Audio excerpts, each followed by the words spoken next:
Oke, selamat pagi adik-adik semuanya ya, calon-calon dokter hewan dari Universitas Wijayakusuma Surabaya. Oke, kita sudah kenal, tapi izinkan saya memperkenalkan diri seperti rutinitas biasanya. Selamat pagi semua, saya Dr. Yas Adi Prakoso yang akan mengantarkan materi hari ini terkait farmakologi veteriner, khususnya pada topik premix atau imbuhan pakan, vitamin dan asam amino esensial. Sebagaimana dalam deskripsi mata kuliah kita di sini, kita ada beban 2 SKS ya. Ada beban 2 SKS, kemudian dari sini merupakan salah satu mata kuliah wajib yang harus diikuti oleh setiap mahasiswa kedokteran hewan. Dan salah satu topik yang akan kita sampaikan adalah topik yang ke-14, yaitu terkait dengan premix imbuhan pakan, vitamin dan asam amino esensial, yang merupakan salah satu komponen penting secara aspek farmakologi di bidang kedokteran hewannya. Sebagaimana ini pertemuan di minggu ke-15 kita, jadi saya harapkan setiap mahasiswa yang mengikuti perkuliahan ini sudah mampu mendeskripsikan dan bahkan nanti mengaplikasikan berbagai jenis premix yang merupakan imbuhan pakan, kemudian vitamin dan asam amino esensial yang dibutuhkan di bidang kedokteran hewan.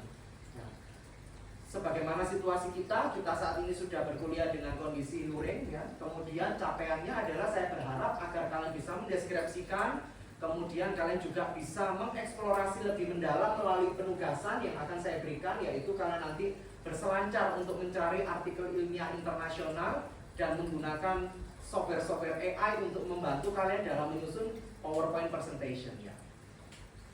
Oke ya. Nah, sudah tahu kira-kira apa itu premix? Ada yang sudah tahu premix itu apa? Premix secara umum itu apa? Ada yang sudah tahu? Bagaimana? Ringgit sudah tahu premix? Belum. Oke, belum tahu premix. Hasan, bagaimana Hasan sudah tahu premix? Belum tahu. Oke. Premix itu sebenarnya adalah imbuhan. Imbuhan itu adalah sesuatu yang kita tambahkan di dalam pakan. Itu adalah premix. Komponen yang ditambahkan di dalam pakan itu dapat berupa vitamin, dapat berupa asam amino esensial, dapat berupa binders. Yang penting kata kuncinya adalah dia tidak merubah susunan daripada pakan itu sendiri. Jadi premix itu tidak merubah sifat dari pakan. Jadi secara harfiah pakan itu tetap utuh sebagai pakan, tetapi dia mengandung komponen-komponen tambahan yang penting bagi tubuh. Kalau kita lihat, premix ini adalah campuran zat gizi. Kita sudah tahu, maka zat gizi itu bisa berupa vitamin, bisa berupa asam amino esensial, atau bahkan enzim yang bisa kita gunakan untuk mengawetkan. Nah, tujuannya apa? Premix ini kita gunakan dengan tujuan untuk melengkapi kebutuhan nutrisi. Karena kita ingat, hewan tidak mampu menghasilkan semua komponen yang dibutuhkan oleh perkembangan tubuhnya. Ada beberapa komponen yang memang harus kita ambil dari luar tubuh ya.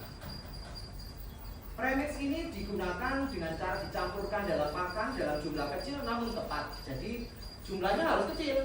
Namanya asam amino esensial, vitamin, ketika dia berlebih di dalam tubuh dia harus dikeluarkan sehingga jumlahnya harus kecil dan juga tepat. Manfaatnya apa? Kalau di bidang pemulihan hewan itu bisa untuk meningkatkan pertumbuhan, produktivitas, untuk reproduksi misalnya, dan juga daya tahan ya. Oke, nah. Komponen penting di dalam premix itu salah satunya adalah vitamin yang dia merupakan senyawa esensial bagi tubuh. Dibutuhkannya dalam jumlah kecil tapi punya peran vital. Misalnya retinol itu dibutuhkan mata kita untuk bisa mempertahankan ketahanan lensa. Jadi lensa mata kalian itu bisa bertahan kalau retinol di dalam tubuh itu dalam jumlah yang tepat. Kemudian vitamin dia dapat mempertahankan fungsi fisiologis normal seperti metabolisme, imun dan juga pertumbuhan. Tidak dapat diproduksi sendiri oleh tubuh. Meskipun sebagian kelompok vitamin dapat diproduksi oleh tubuh, tetapi semua vitamin yang dimasukkan di dalam premix itu adalah vitamin yang tidak dapat diproduksi oleh tubuh hewan itu sendiri. Harus diperoleh dari luar tubuh melalui makanan, suplemen, atau pakan-pakan konsentrat tambahan. Bagaimana dia bisa bekerja? Vitamin itu bisa bekerja kalau misalnya dia menjadi kofaktor enzimatis. Jadi kalau kita ingat, ya, saya mensimulasikan begini. Kalau misalnya ada senyawa, saya izin naikkan sebentar. Kalau misalnya di dalam tubuh itu ada suatu komponen, ini adalah vitamin, ini adalah zat gizi lain selain vitamin.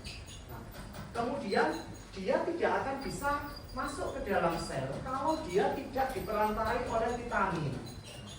Karena vitamin di sini akan mengikat zat gizi sehingga dia menjadi kofaktor yang membantu agar vitamin bisa menembus sel dan dimanfaatkan untuk mendukung metabolisme sel dari hewan atau dari manusia.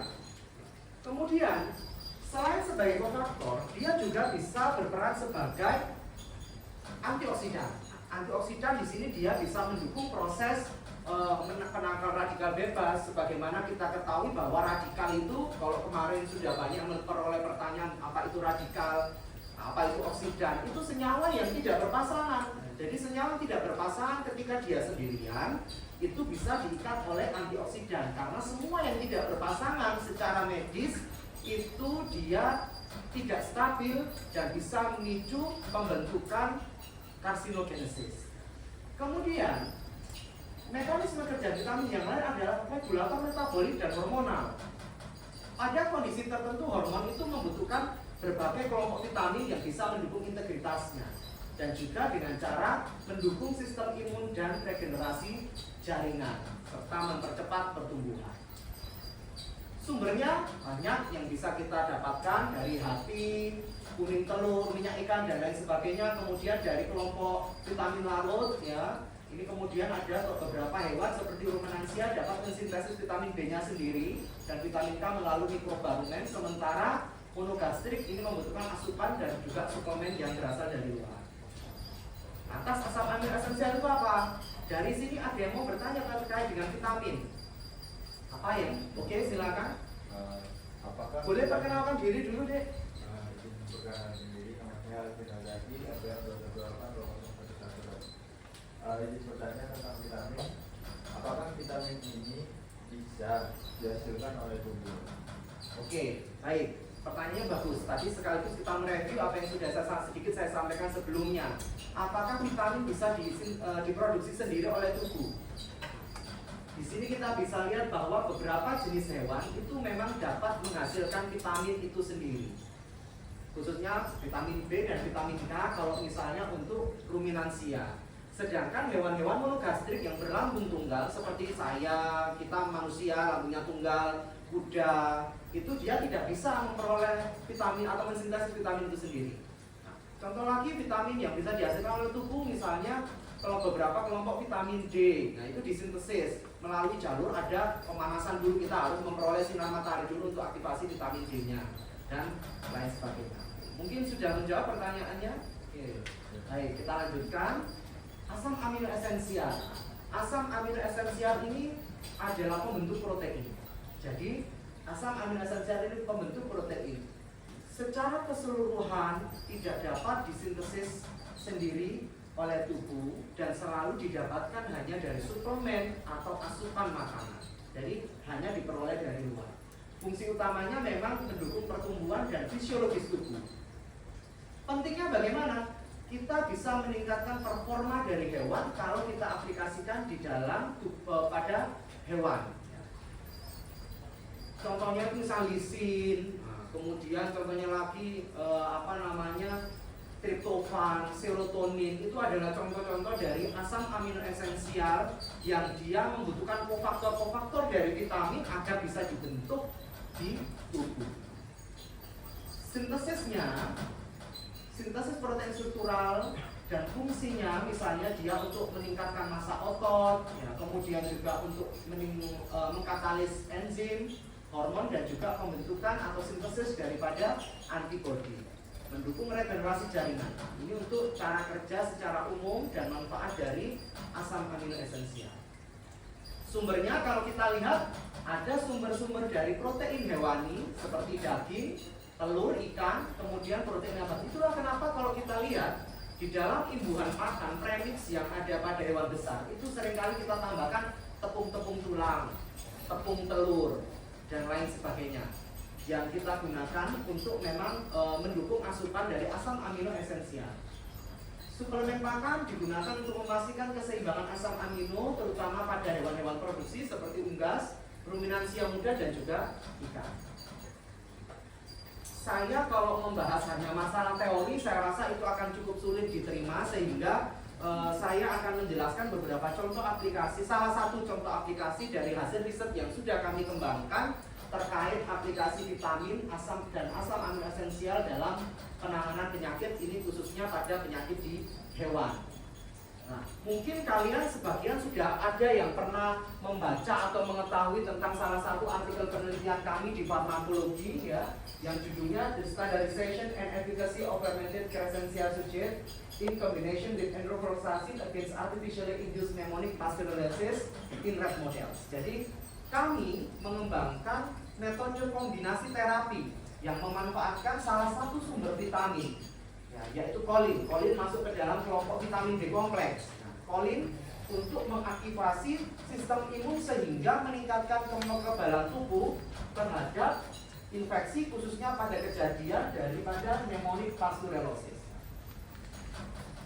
Adik-adik, kalau kita tahu bahwa Pasteurella itu kan salah satu bakteri oportunis. Tetapi dalam tubuh ketika imunitas kita sedang tidak baik-baik saja, dia akan bisa menimbulkan infeksi, namanya saja oportunistik.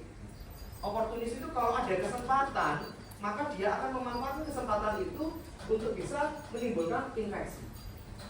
Dan juga kalau kalian tahu, mungkin kalian seringkali melihat hewan yang ternyata tiba-tiba demam, tamping, sesak nafas, kemudian mati atau 3 hari sakit terus sembuh lagi. Nah, 3-day sickness misalnya, itu sebenarnya ada diakibatkan oleh Pasteurella multocida. Dan kalau kita lihat berdasarkan WHO dan juga Kementerian Renstra Kementerian Kesehatan, Pasteurella multocida ini dia menyebabkan menjadi salah satu agen penyebab pneumonia pasteurellosis yang merupakan salah satu NTDs.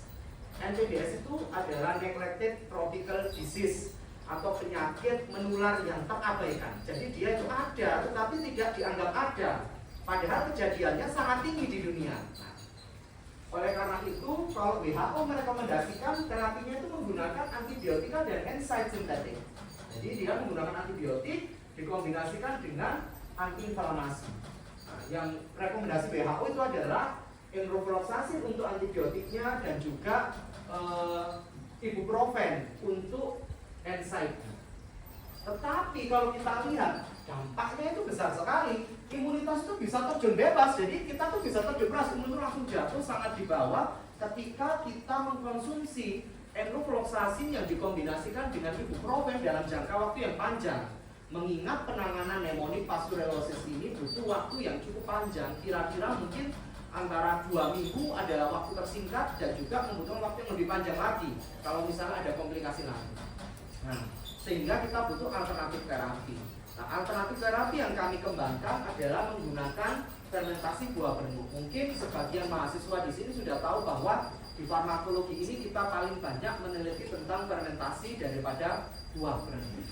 Sudah pernah kita pakai untuk penanganan stroke, sudah pernah kita gunakan untuk hidronefrosis, dan saat ini kita kembangkan untuk penanganan pneumonia pasteurellosis. Jadi riset kami sesuai dengan bidang kepakaran saya di farmakologi adalah kita ingin melihat atau menilai efektivitas daripada fermentasi buah berenuk yang dikombinasikan dengan enrofloxacin terhadap pneumonia pasteurellosis. Saya tidak akan bercerita metodenya karena cukup panjang, metode yang kita gunakan itu sangat panjang. Tetapi kita langsung lihat ke hasil dan mekanisme kerjanya. Di hasil, kita bisa lihat bahwa ternyata fermentasi buah berenuk yang merupakan salah satu etnofarmakologi itu dia mengandung kolin, fitonadion, alpha-tocopherol, dan retinol. Ascorbic acid tidak ditemukan dalam fermentasi buah berenuk. Karena memang untuk membuat atau mengambil ascorbic acid kita membutuhkan proses pemanasan dengan suhu sedang. Sedangkan untuk fermentasi kita tidak melakukan sama sekali proses pemanasan. Yang bisa kita dapatkan kolin salah satu kelompok dari vitamin B kompleks. Fitonadion adalah vitamin K, alpha-tocopherol adalah vitamin vitamin E, dan retinol itu adalah vitamin A. 4 senyawa ini sangat esensial digunakan untuk mendukung imunitas tubuh selama kejadian pneumonik pasteurellosis. Ini hasil fitokimia. Hasil radiologi parunya bagaimana? Jadi kalau kita lihat yang A ini adalah paru normal. Paru normal, lihat area gelapnya. Kemudian radio opak atau radiolucent, ada yang ingat yang gelap itu opak atau lucent? Radiologi, radio opak atau radiolucent? Lucent yang gelap ya, yang opak yang terang ya. Nah, ini kita lihat kalau paru-paru normal itu dia jaringannya nampak gelap secara radiologi. Pada saat dia mengalami pneumonia, kalian bisa lihat tulangnya, ini adalah poste, dia terdepres oleh paru-paru. Paru-paru itu melekat sampai menyentuh dinding toraks ya, sehingga sesak nafas atau tamping kalau di hewan itu muncul pada kejadian pneumonik pasteurellosis. Nah, kemudian sudutnya, perhatikan, di sini sudutnya runcing untuk bagian apex. Sedangkan kalau kena pneumonia, dia sudutnya menjadi tumpul, kanan dan kiri ini menumpul. Nah, kemudian kita lihat lagi di bagian di sini diafragma. Diafragma itu membentuk jarak yang cukup jauh dari paru-paru. Sedangkan pada kejadian ini diafragma itu melekat dengan paru-paru. Artinya paru-paru itu mengembang dengan sangat besar. Kenapa kok dia mengembang? Logikanya cara berpikir seorang dokter adalah kalau mengembang itu berusaha untuk menghisap atau melakukan inhalasi secara maksimal, tetapi yang masuk di serap tubuh oksigennya tidak maksimal. Nah, tetapi kalau misalnya kita lihat yang diterapi secara tunggal dengan antibiotika secara tunggal ya, antibiotik secara tunggal, tidak ada lesi perbaikan. Dia masih sama lesinya, diafragma masih naik ke atas, kemudian apex masih menumpul. Kalau dikombinasikan dengan antibiotik dan enrofloxacin dan juga menggunakan ibuprofen, kita bisa lihat bahwa mulai terbentuk sudut lagi, penajaman daripada bagian apex. Kemudian diafragma masih nampak terdepres, masih ada sesak nafas yang bisa terobservasi. Tapi kalau kita gunakan dengan fermentasi Bobrun dosis pertama yang dosis 2,92, efeknya pun masih serupa dengan yang tidak diobati. Tetapi begitu kita tingkatkan dosisnya menggunakan dosis 5,92 mg per kilogram berat badan, kita bisa lihat bahwa perbaikan paru ini sudah nampak meskipun masih ada alveolar lesion yang minimal. Ini ada tanda bintang alveolar lesion yang minimal pada bagian paru, dan ini sudah mendekati normal. Bayangkan kalau kita perpanjang periode terapinya, mungkin diduga kondisi paru sudah mengalami kesembuhan. Vitamin itu tidak mungkin dok bisa menyembuhkan, tidak bisa menyembuhkan vitamin, tetapi vitamin bisa memprogresi atau menstimulasi pembentukan sistem kekebalan tubuh sehingga efek antibiotika itu meningkat. Nah, kalau kita lihat dari hasil skor histopatologinya, aktivitas ini kalau kena pneumonia, yang warna biru ini adalah BAL, bronchial associated lymphoid tissue. Di paru-paru fungsinya untuk mempertahankan paru-paru dari infeksi. Kalau infeksi, BAL-nya menyebar besar sekali, sehingga jaringan parunya hilang, alveolusnya hilang, terdepres oleh BAL, bronchial associated lymphoid tissue. Kalau kita terapi dengan menggunakan antibiotik, valve-nya pun masih melebar. Tetapi kalau kita berikan dengan ibuprofen dan antibiotik enrofloxacin, valve-nya hilang sama sekali. Artinya imunitas tubuh itu benar-benar ditekan. Makanya tidak jadi sembuh, tetapi malah timbul komplikasi. Nah, kalau kita berikan dengan fermentasi buah bernuk yang dosis pertama dan dosis kedua yang 5,9, ini valve itu fungsinya berjalan, dia meningkat tetapi tidak selebar pada saat dia tidak mengalami terapi.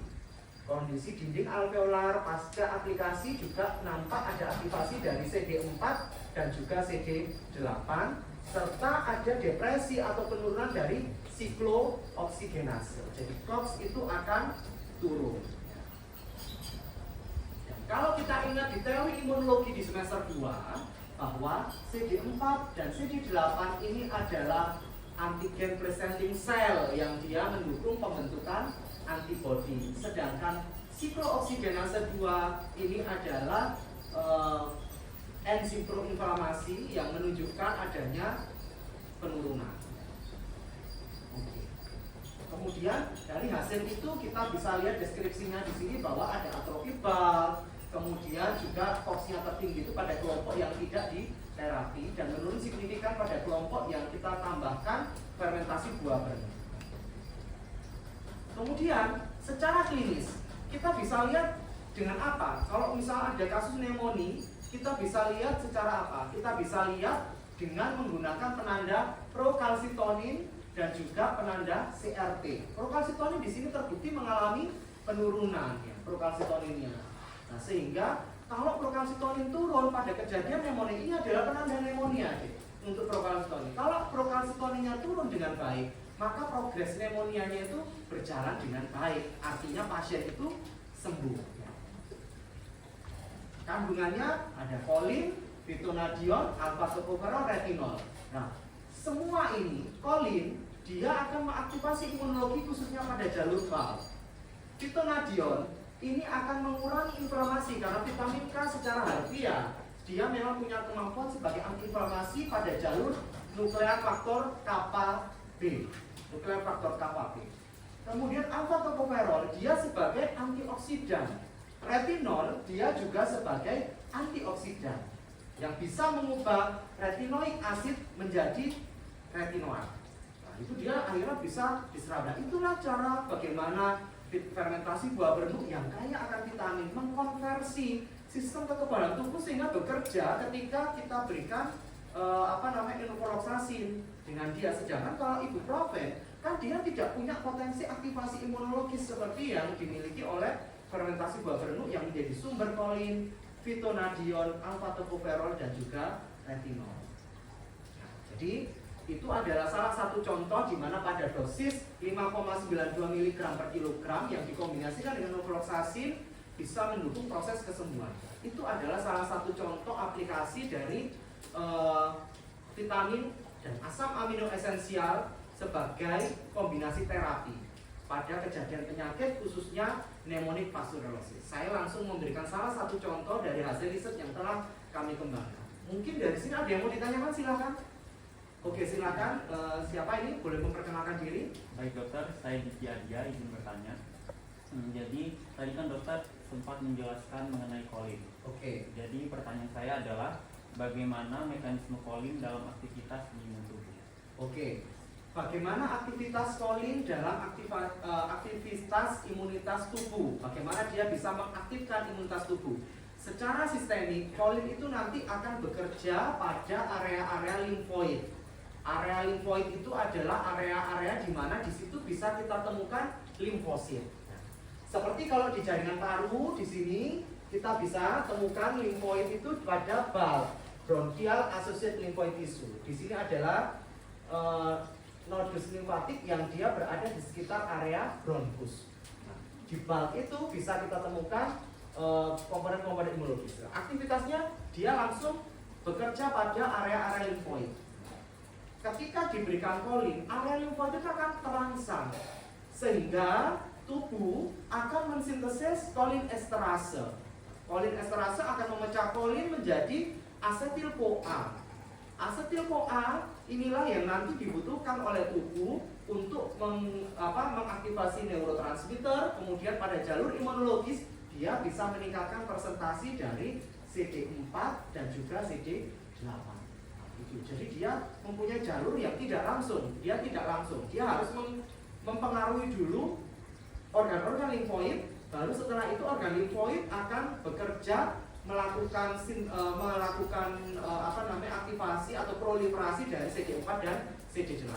Jadi dia tidak langsung bekerja meningkatkan, tetapi dia mengintervensi beberapa komponen seluler khususnya organ limfoid. Sudah bisa diterima, Diki? Bisa. Oke, silakan selanjutnya mungkin ada yang mau ditanyakan. Oke, silakan. Perkenalkan, nama saya Mulya Ilham. Izin bertanya dok, apakah penggunaan fermentasi buah berenuk ini aman digunakan untuk penggunaan jangka panjang? Dan juga apakah dari fermentasi buah berenuk ini dalam penggunaannya terapi itu mempunyai dosis maksimal ya dok? Oke. Ya, terima kasih dokter. Baik, ini pertanyaan yang bagus sekali karena ini sebenarnya adalah perspektif atau angan-angan di masa mendatang. Dalam riset kami selanjutnya yang kita memperoleh hibah dari program skema penelitian fundamental reguler, penelitian kami selanjutnya itu memang menganalisis batas keamanan dari penggunaan fermentasi buah penuh. Jadi ketika ada pertanyaan tersebut, saya tidak bisa menjawab bahwa itu aman digunakan saat ini dalam jangka panjang karena proses penelitian itu sedang berjalan saat ini. Jadi mungkin selanjutnya pada pertemuan atau perkuliahan selanjutnya, setelah kami sudah berhasil membuktikan dengan tim, maka kami bisa menyampaikan bahwa fermentasi buah penuh ini aman untuk digunakan. Oke, time is up ya, waktu kita sudah mau habis. Saya akan tunjukkan salah satu tugas untuk kalian, yaitu silakan mencari artikel ilmiah berupa publikasi internasional ya terkait dengan aplikasi dari vitamin dan asam amino esensial, dan saya meminta kalian membuatnya dengan membuatnya dalam bentuk PowerPoint dan menggunakan software AI. Jadi kalian tidak membuat PowerPoint itu sendiri, tapi memanfaatkan teknologi AI, karena luaran dalam mata kuliah farmakologi veteriner ini selain pemahaman, kalian juga bisa menggunakan update teknologi yang kekinian ya. Dikumpulkan di pertemuan selanjutnya. Mungkin itu yang bisa saya sampaikan. Semoga bermanfaat pertemuan pada hari ini. Saya akhiri. Assalamualaikum warahmatullahi wabarakatuh. Selamat siang. Waalaikumsalam.